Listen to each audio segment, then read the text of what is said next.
Okay, we'll get started. Good morning, everyone.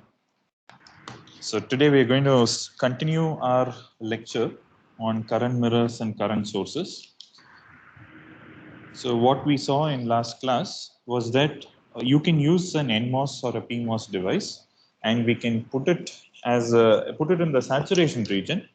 And once you put it in the saturation region, the MOSFET behaves like a source. So when we say current source, it means that it is going to have a constant current no matter what voltage across it is going to be. Okay. Now we know that is a highly idealized version of things. We know that there is a little variation that you get with the drain to source voltage, which is captured by the inclusion of R0 into the circuit. Now, and then the next question that we were asking ourselves was that how are we going to generate the bias edge? So we saw that by giving a constant voltage source or by generating a certain voltage and biasing the transistor by having a fixed voltage has a lot of disadvantages. In particular, we looked at process variation.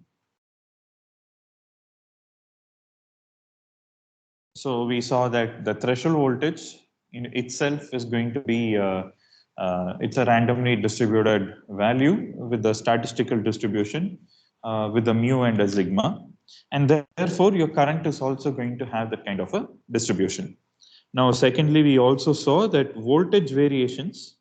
When we say voltage variations, we talked about the VDD variation, primarily arising due to the IR drops in the routing lines. The wires that you put to route the signals inside a chip, they have some IR loss, and that results in a kind of signal dependent, voltage dependent supply variation. Now, thirdly, we also looked at the effect of temperature variation. Right? Now, because of all these three effects, okay, it's a bad idea to a fixed voltage bias will not work. Right? Now we need to find out a way to bias this transistor such that even if there is a process variation, you should be able to change the gate to source voltage such that the current remains constant. Right? Same way, when you have supply variation, you should change the gate voltage, or even if the ground, as I mentioned. Now, when we talk about supply variation, VDD can have plus or minus 5% or plus or minus 10% variation. Now, even the ground can have up to 10 to 20 millivolt of signal swing or some kind of a bump. Now, you need to be able to generate a VGS, or you have to generate a bias voltage such that it is able to track your supply voltage changes or your ground voltage changes, right? And thirdly, you need to generate a bias voltage such that as temperature changes, you need to tweak your gate to source voltage such that the current remains constant. So how do we do that? Now, the typical way by which we do that is that we assume that there is some kind of a reference current. Okay. Now, how to generate this reference current?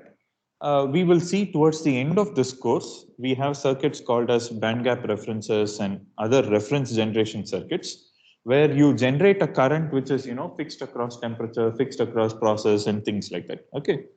Now, right now, let us just assume that we have one reference current which is generated in the chip. And what we do is we just copy these currents. Okay. So you make multiple copies to generate multiple scaled copies to generate different currents.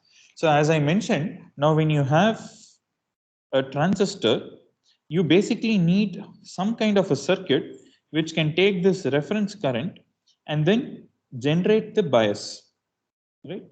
Generate the bias such that it is resilient across process variation, temperature variation, and voltage variation. Now, it turns out that this bias generation circuit is very, very simple.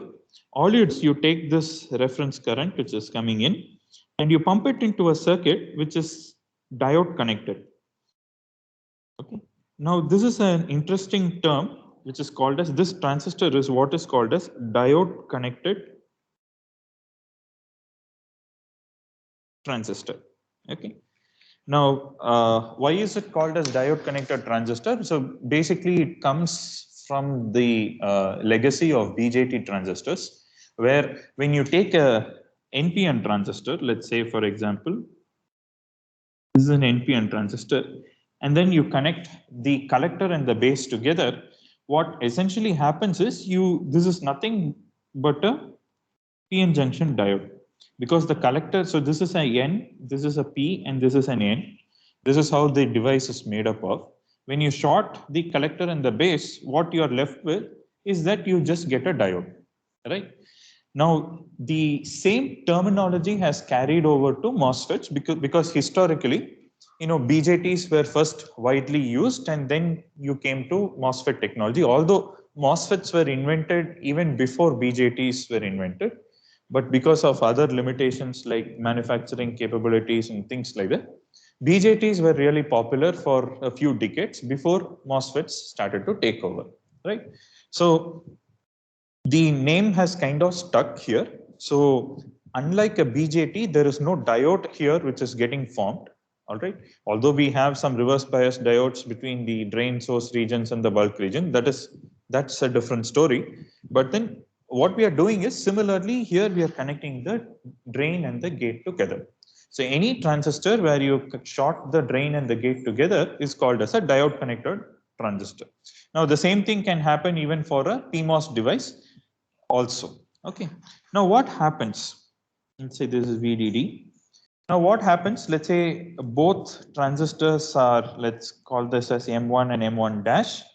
Both M1 and M1 dash have the same W by L ratio.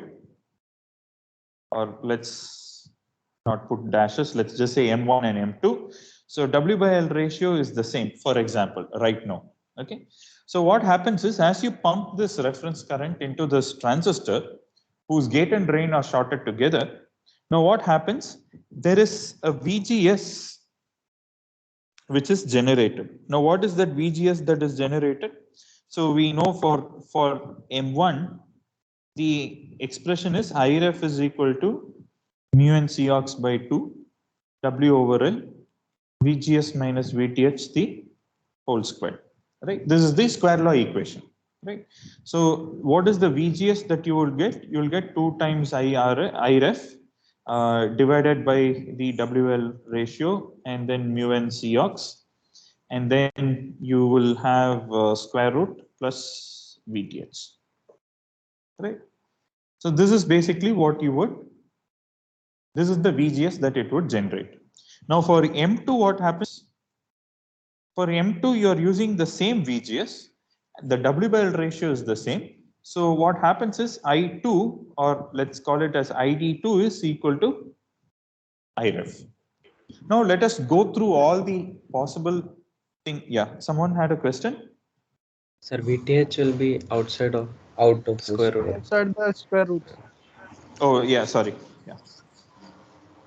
Yeah. Yeah, thanks. So here, let us go through all the possible things that can go wrong. So we said that when there is a process variation,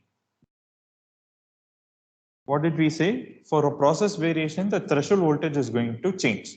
So for example, if one wafer is kind of slow, the threshold voltage is going to be high for both transistors M1 and M2, right?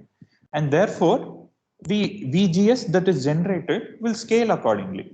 Now, for example, if there is another wafer where the threshold voltage is going to be very low, or let's say it's going on the lower side, automatically the VGS will also scale down accordingly. So here what we can say is that VGS is automatically adjusted for VTH variations. Right. Now, secondly, what happens when you have voltage variations? When we say voltage variation, when you have supply or ground variation, right? Now here what happens is, let's say this ground line. So usually when you do layout, you keep these transistors all together. Now, so this ground line is going to be very close to this ground terminal. So you can assume that both of them are facing pretty much the same voltage. So even if the ground voltage raises to, let's say, 5 millivolt or even 10 millivolt, what will happen? Appropriately, this gate voltage, let's call this as Vx if you want. Vx is going to scale up or scale down depending on what the ground potential actually is, because all that it cares is this gate to source voltage should be such that it supports this amount of current. All right. So again, Vx scales appropriately. Right. Now, what about temperature variation? Let's say when you turn on your device, let's say take the example of your cell phone. When you turn on the device, let's say it is not very hot, right? So it will generate, definitely there are a lot of current mirrors inside your, the RFICs that are there inside, or even the other analog ICs that are there inside your, or the analog blocks that are inside your phone. So what will happen is that when the temperature is low and the threshold voltage is at a certain level, the voltage Vx is going to be at a certain level. Now, as you keep using the phone, maybe you're, using the internet, or you're watching a movie, or maybe you are, talking over the phone for a long time, and then the temperature is going to rise. Now, what happens is that automatically your threshold voltage is now starting to change depending on the temperature. Now, what will happen? Correspondingly, this Vx will also change such that the current is maintained. Okay. So for all the three variations that we have seen, your this kind of an arrangement is going to make sure that the bias voltage that you give to your transistors is going to be adapted such that no matter all these variations happening, you will have a constant current. Okay. Any doubts? Any questions? Sir, VTH of M1 and M2 will be different, right? Maybe different. Okay, so that let me come to it later. So to a first level, let us assume that both are close to each other and they have the thing. So that I will come to it later. What you're talking about is basically mismatch, right? So mismatch, we'll come to mismatch later. You'll also have gradient errors, mismatch errors, and so on. So that we'll come to it later. Now if you assume that on a certain IC, all the transistors are at the same process corner, all right? Then IREF and I2 are going to be the same. All right. Okay. So now let us look at. Sir. Yeah. Sir. Yeah. Tell me. Sir, when you're using the transistor as a diode by connecting gate and drain, is the current equation still valid? I mean, mu and Cox by 2, or yes. will it change? No, it is still valid because okay. What happens is, that's another interesting property of these diode connected transistors. When you connect them, what is your VDS? Your VDS is equal to your VGS, right? This is your drain terminal, source and gate. You've connected both. So VDS is equal to VGS, which means that VGS is definitely greater than VGS minus VTH, right? So which means that now the device is in saturation. Okay.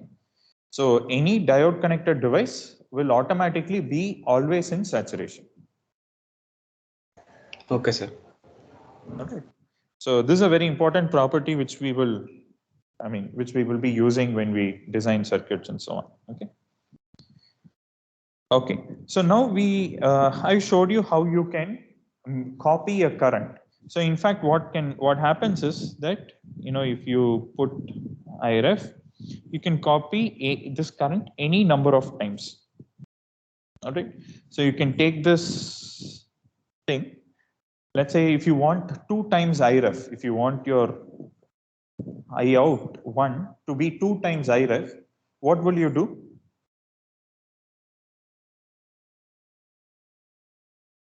take another transistor and connect. We'll increase the width. Exactly. What you will do is you basically you want to have W, let's say this is transistor M2, this is transistor M1. You will set W by L ratio of 2 to be equal to 2 times the W by L ratio of 1. Okay, because now you have a certain, let's say VGS, which is generated, right, which is going to be constant. Now, all you will need to do is basically to say, so for I1, it will be mu n C ox by 2. You'll have 2 times W by L of 1 to VGS minus VTH the whole square, right? So now, as I mentioned in probably the last couple of classes, these square law equations really do not apply to deep submicron processes. But what happens is that this scaling, these relationships kind of remain the same. All right. So if you take, for example, if this transistor is 1 micrometer with a length of, let's say, 180 nanometer, and you put 2 micrometer by 180 nanometer, you will pretty much get twice the amount of current. All right. Now, whether can you fit in the parameter mu and Cox and other things, that will be a different story. Okay. But when you double the width or double the basically double the W by L ratio, you will get it. Now, there is a very interesting factor that comes into picture when you try to form these multipliers. Okay. Now, for the sake of writing, I just put 2 micron by 180 nanometer. Now, if you look at the equation, you might tell me all that is required is just you need the W by L ratio to be doubled, right? So for example, if you take M1 to have W1 to be 1 micrometer and L to be 180 nanometer, you can come back to me and say, okay, let's say if I take W2 to be 1 micrometer and L to be, let's say, 90 nanometer, assuming that, that is supported by the process, okay. Let's say we are dealing with, let's say, a 65 nanometer process, all right. So which means 90 nanometer can also be used, 180 can also be used. Now, do you think I will, let's say this is M1, this is M2. Do you think I1 and I2 will be of the same ratio?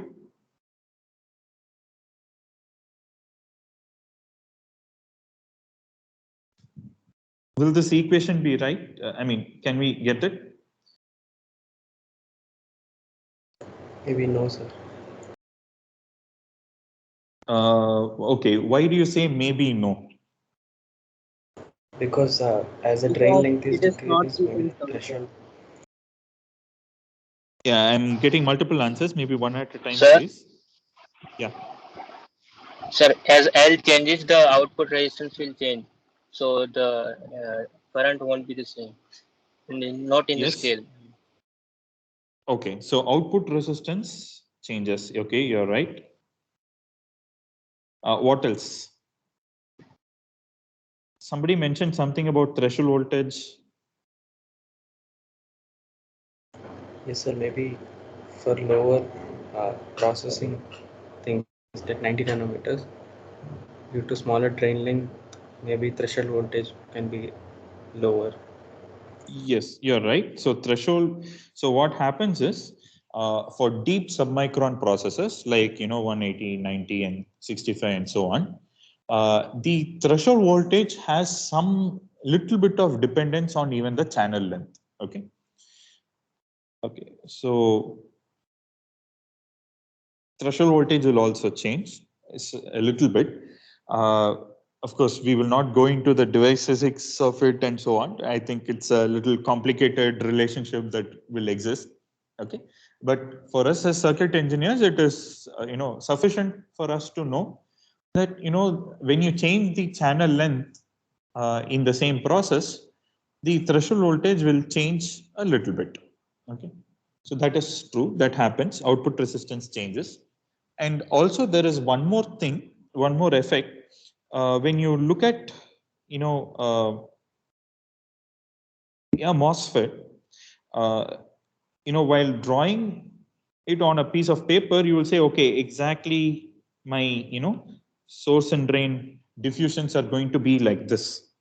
Now you might, on drawing the piece of paper, you will say, okay, this is exactly going to align. All right. That is the edge of the gate and the edge of this oxide and the edge of this diffusion is exactly on the straight line, same line. Okay. But all of us know that when you are trying to diffuse, some do the diffusion process, right, in a semiconductor, it is not a very highly well controlled thing. You don't build one compound wall there and say, okay, you don't go beyond this, right? You keep diffusing. So basically you'll have a mask and then you will, do the diffusion at some high temperature with certain pressure conditions and all that kind of stuff, right? So in practice, what happens is this region will look kind of like this. There is some kind of an overlap of the diffusion under the oxide. Okay. So if this overlap is called as LD, right? And let's say the drawn length, the actual length is called as L drawn. The actual effective length is nothing but L drawn minus 2 times LD. Okay. Now, when you try to scale a channel length, right? This diffusion under the oxide, this LD remains kind of constant. Okay. When you say I'm changing from 180 nanometer to 90 nanometer, what you're changing, in fact, is the L drawn. Okay. So let's say in the first case, you will have 180 minus 2 times LD. Here you'll have 90 nanometer minus 2 times LD. Now, when you take the ratio between the two, it will no longer be a ratio of 2. Correct? Because you're subtracting a constant factor from both of them. Right? So that is the reason. So in fact, if you put 90 nanometer minus LD, then probably yes, you will have, the ratio of M1 to M2 transistors will remain the same. Okay. But when you don't do that, right, this LD comes and changes the actual ratio. Okay. So because of the LD effect, because of all these three effects, when you look at current mirrors, you will never ever touch the channel length. Okay. So because of all these three effects, what you will do is L is always kept constant. All right.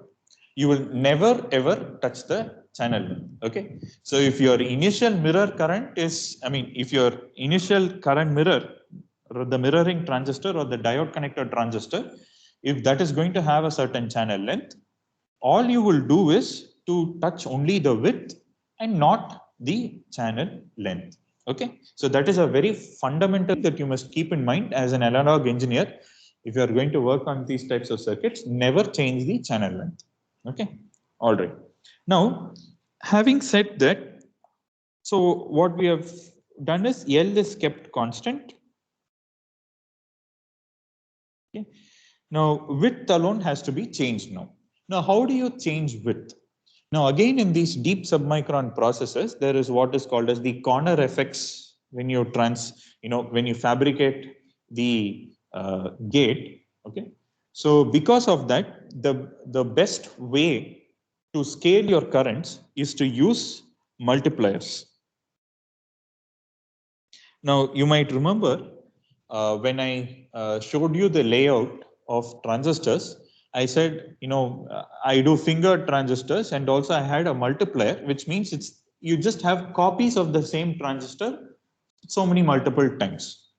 Okay. So for example, in the example that I had taken, let's say I want 2 times the amount of current to flow. Let's say this is my Iref and I want my I out 1 to be equal to 2 times my Iref. What I would basically do is, if this is 180 nanometer length and this is 1 micrometer width, what I will do is I will use 2 transistors, okay, basically what I will do is I'll use two transistors of the same width and the same length. Okay. So this also is 1 micron by 180 nanometer. This also will be 1 micron by 180 nanometer. All right. So this is the way that current mirrors are usually built, because just like how we had for the channel length, you had the L drawn and the LD. When you do the width scaling also, you have that kind of the corner effect, it is called as, the place where, the edge of the width, right? The on both sides of the transistor, right? So for example, if the perspective view is like this, let's say this is your width, right? So when you do this, the oxide actually is going to be like, if you look at it from this view, it will look like this. All right. So there will be some kind of an edge on both sides. So that is what is called as the corner effect. And because of that, you will have some changes in the current also. So when you want to have very perfect mirroring, what you would do is that you will never go and change the width directly. You will only go and change the multipliers. All right. Now, the same way, if let's say I want 3 micrometer or 4 micrometer, right? If I want 4 micrometer, what will I do? So I'll basically put 4 times 1 micrometer by 180 nanometer. So you use what is called as multipliers, and you connect them up to all together. Okay, so the sources are connected together, the drains are connected together, the gates are connected together. So current mirroring has to be done like this only. Okay, so if you do any other way, you will see, some variation. You will not see the exact current being copied. Yeah, somebody had a question. Yes, sir. Sir, you said that the current sources usually had longer channel length. Was it for this Yes. IRF quantity or the diode transistor also? No, when you said, yeah, here I'm using 180 nanometers. So I said in a 65 nanometer process, I'm using a 180 nanometer length. Okay, so that is to improve your R naught. Okay, sir. Okay, the reason why you use a longer channel length is to improve your R naught. Okay. All right. Sir, Okay. when we use too much current mirrors, won't again we face that voltage variation? No, okay, yes and no. In schematic, you will not see such an effect. All right. That is, if you assume all the sources to be at the same potential, that is to say on layout, if all of them are close by, then you can assume them to have the same ground voltage and it will not be a problem. In fact, you can, mirror it to any number of, transistors. But what I think you are trying to ask is that if we have too many transistors and we have too much of mirroring happening, so that the layout is spread over a larger area, will there not be IR drops happening? That is the question, right? Yes, sir. Yes. Okay. So that is true. So if the mirroring is spread across a lot of places, then you have that problem. Okay. So what you pointed out is a very, very good point, which is why, for example, let's say this is your chip. All right. Typically, your bias generation block will be in some corner of your chip. Let's say it is in this corner. Okay, let's say this is your band gap reference, BGR, all right, which is what is, let's say, generating your reference current. All right. Now what will happen? You'll have some blocks here, some blocks. Where did I go? Yeah, some blocks here, here, everywhere. Okay. Now what should happen? You should route this current. You should be able to bias all these transistors, let's say, which I have drawn. In fact, on a chip, it will be much more. Let me just give you an example here. So as Ashish only asked the question, right? Yes, sir. Yeah, okay. So as Ashish asked, so if I'm going to take this line, let me call it as the, I forgot to, yeah. So let me say if this line, okay, which I will call as the gate line. If I take this gate line and route to all these different places, definitely each place will have a slightly different ground potential, right? So which means that your current will be different at different places. Okay, you don't want that. Now, how will you solve the problem? The way that you will solve the problem is, instead of routing voltage lines here, you will actually route current lines. Now, when I say current lines, what do I mean? So, for example, let's say, let me show that here.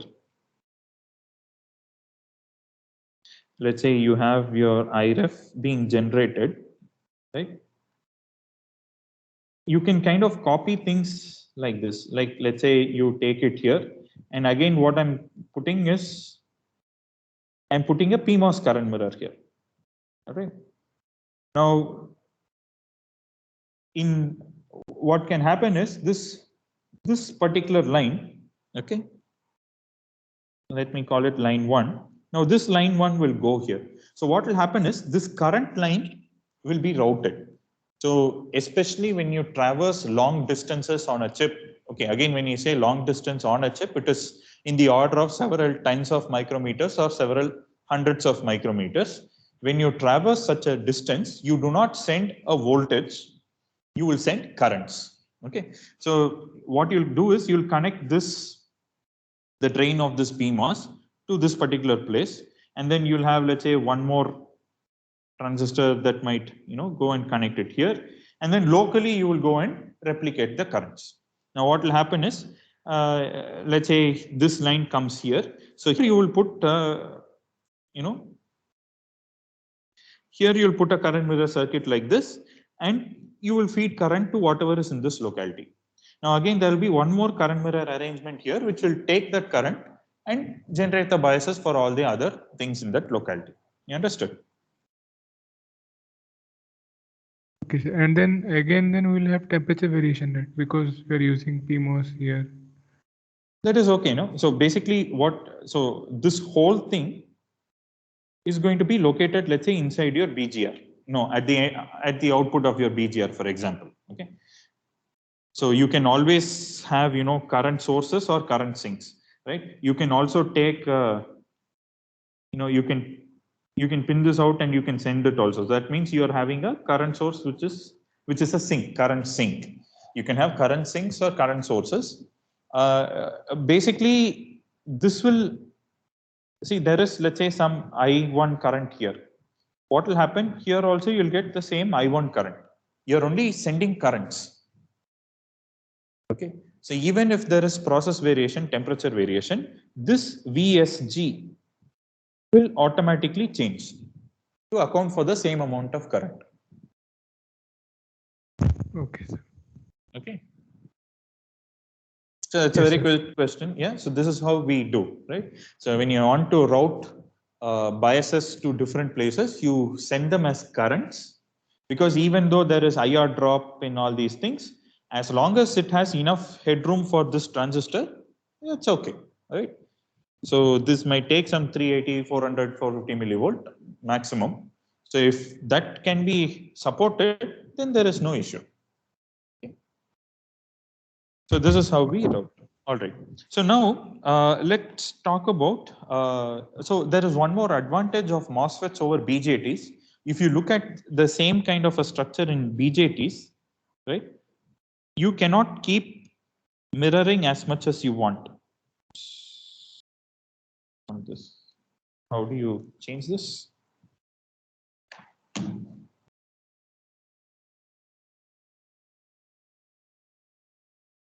Okay.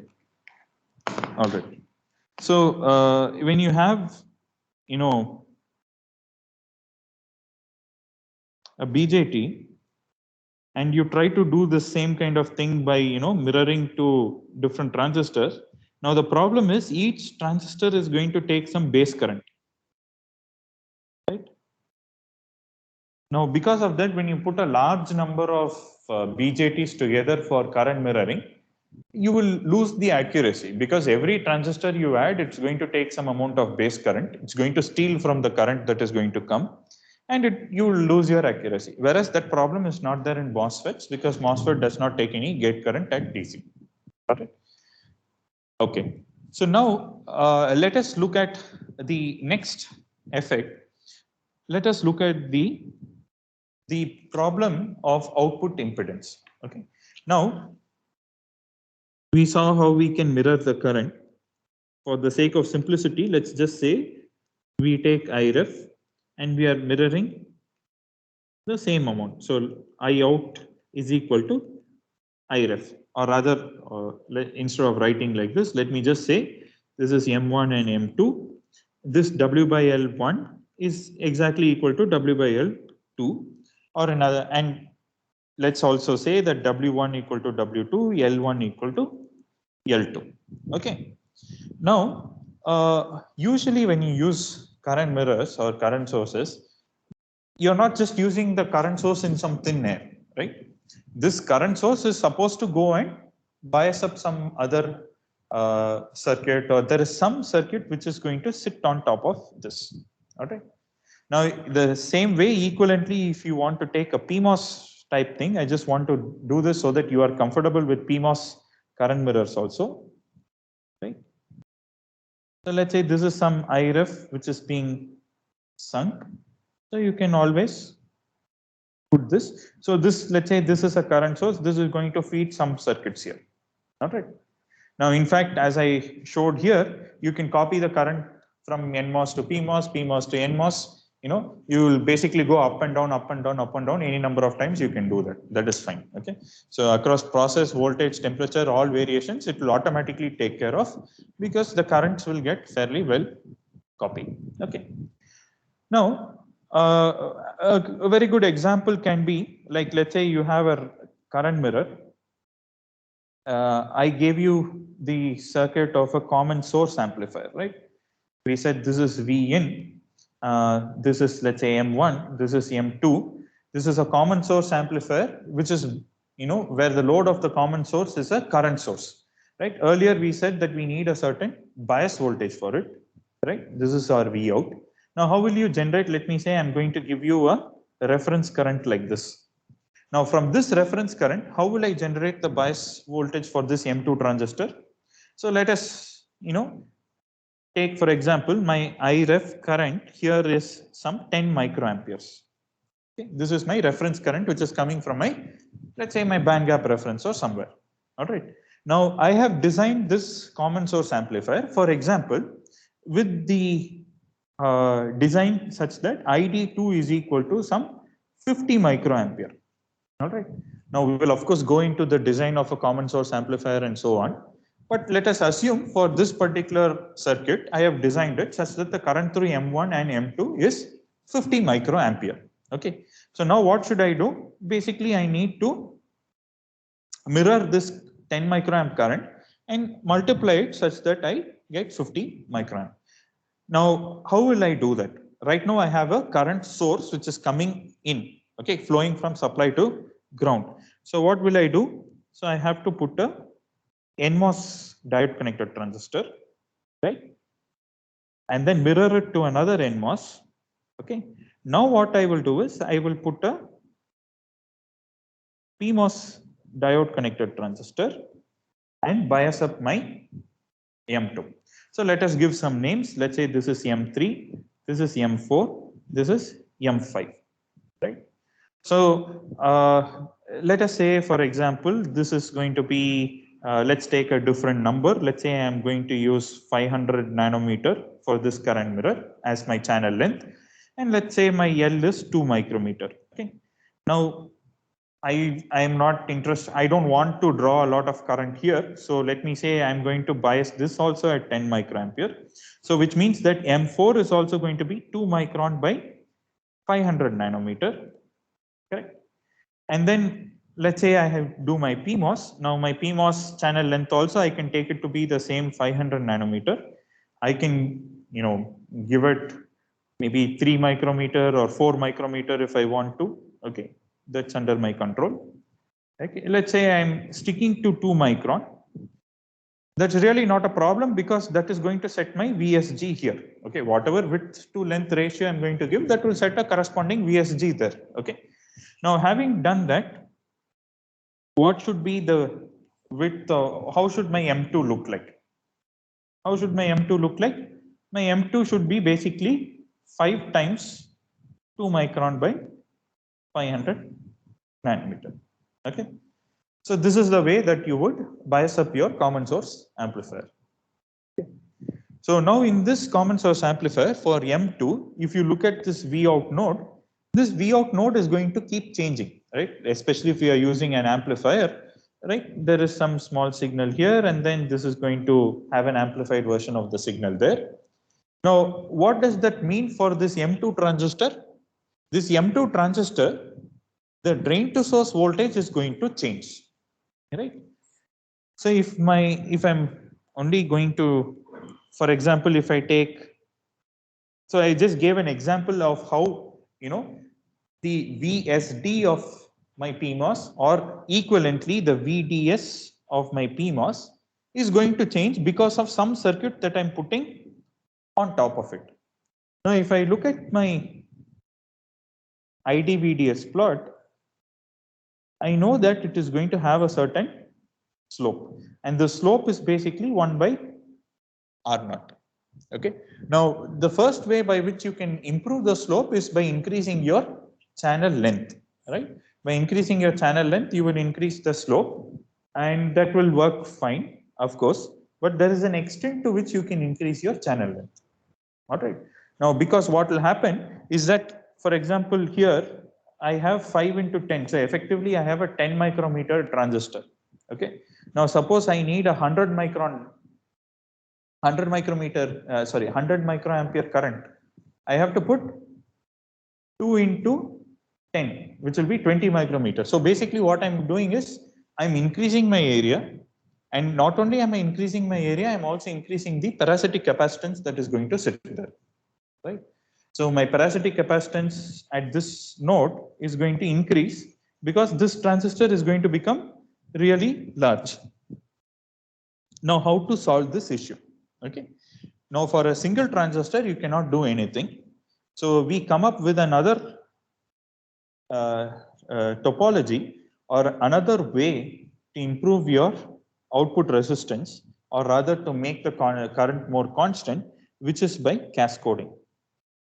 Now, what is cascoding? Cascoding is different from cascading. So let us say this is your current mirror. All right. Let's say this is M1, this is M2. Now what you do is you put another transistor M3 on top of this M2. Okay. And you bias it with a certain bias voltage VB. Okay. How to generate VB, we will see later. In fact, there is quite a bit of material that we will cover on seeing how to generate this VB. That's a different story. Right now, just assume that somehow we are generating VB. Okay. Now what will happen? If you put VB here, and let's say it is supposed to be I out, and let's say this is I ref, and let's say W1 equal to W2, L2 equal to L1. All right. Now, VB, if you write the KVL equation, is equal to VGS3 plus VDS2. Correct? This is your VDS2. This is your VGS3. Now, what is the actual reason behind the variation in current? The actual reason behind the variation in current is because VDS1 is not equal to VDS2. This is what is the source of current mismatch, right? For example, the VDS1 here is equal to VGS1. And VDS2, for example, because you have something, this node, let's call it as Vx, is going to come down, go up, and things like that. Now, because the VDS is changing, the current is also going to be changing. Now, if you assume that it is a purely DC circuit, and then you have a current mirror circuit where, let's say, this VGS, let's say, is 450 millivolt, Okay, VGS is 450 millivolt, VDS is also 450 millivolt, but here you get only, let us say, for 380 millivolt. Now you have a systematic error here, right?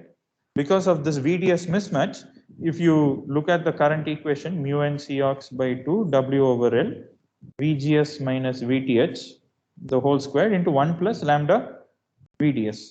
Now the lambda is pretty much the same, but the VDS is different, and therefore you have different current, which becomes obvious from this particular graph. Okay. Now if you use VB such that VB is equal to VGS3 plus VDS1, where this VDS1 is actually VGS1. So you take it such that it is VGS3 plus VGS1. Then what will happen? Your drain to source voltage is fixed at, the VDS2 becomes fixed at VGS1. By choosing this, what you're doing is that VDS2 becomes equal to VGS1, which is equal to VDS1. So what you're doing is you are eliminating systematic mismatch. All right. Now, the same way, when you have some kind of small signal variation here or some kind of voltage variations here, now what happens is the transfer function from the drain to the source is actually much reduced. Okay. And because of that, what happens is the current variation produced in M2 is also reduced. Okay. Now, how it reduces and other things we will see a little later. But effectively, what this whole arrangement is doing, this cascoding is doing, is that it is eliminating your systematic mismatch, right? And we will see in tomorrow, in the next class, next week, how this cascoding is basically improving your output impedance also. Okay, so we will see that in next class. So I will stop with this for today's class. Are there any questions, any doubts? Sir, in the final equation, so it's also equals to VGS2, no, sir? Yes, yes. VGS3, VGS1 is equal to VGS2. Yes. Okay. Sir, in the previous slide, Yeah. okay, one more. Yes, sir. Sir, while using PMOS, we are trying to make use of our reference, which is this current source, as a source again, right? Yes. No, I didn't understand your question. What do you mean? Like, Means, this is sir, a source. yes, sir. When we were using just the NMOS part, means the upper diagram, there we were trying to sync the current, right? Correct. Yes. And the PMOS, when we are trying to use the PMOS for matching, then there was some sourcing kind of thing, right? Yes. Yes. Yes, sir. I wanted to ask that only. Yeah. It acts as a current source, basically. Equivalently, it is this M2 is nothing but this. This is your M2. This is the functionality which your M2 is doing. Okay.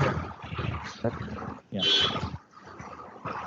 All right. Any other questions? Any other doubts? Sir, can we Okay. use NMOS for this current source? Like as mentioned by Akash, sorry. can we use it? Here you want to use an NMOS. Yes, sir. Like no, sir. No, No, I what's didn't left get your one, yes, sir. Here you want to Left use an of what you NMOS. want. Yes, sir. This one? Yes, sir. Here, how can you use an NMOS? If you use an NMOS also, like, okay, let's do that. So, for example,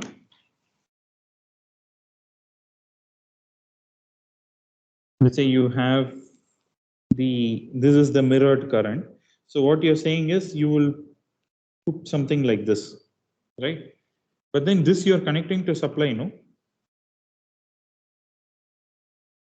So this will basically be VDD. This voltage will come to VDD minus VGS. This node voltage. Okay. And the other thing is I mean, even if you put some resistor and other things, that resistor will set the voltage. So for example, even if you directly don't connect, if you put some resistor to VDD, now the voltage at this point, basically this, if you do this resistor connection, this point voltage will be VDD minus I times R, which is also a fixed value, right? So that will not work actually. And again, the other thing is you cannot use a NMOS transistor to generate the bias of a PMOS transistor, right? Yes, PMOS threshold changes and things like that. You need a PMOS to generate the bias voltage of a PMOS. Okay. Okay. Yeah. Sir, Anyway, good question. So you're thinking, yeah. sir, when you're using Yeah, a go on. cascode connection, are we kind of trying to stabilize the V out? We are kind of trying to stabilize this VDS2. Sir, but like the output itself is kind of VDS2, right? We're taking the output from that VDS2, and if we use some amplifier kind of application, use it for amplifier application, then we need the V out to like behave in such a way so that it is not a stable kind of thing, it is moving. No. We are not taking anything from here. So yeah, the actual circuit will be here. So this is a current sink, right? It's a current source, right? So the rest of the circuit will go here. You will not touch this node at all. Okay. Everything will be connected here.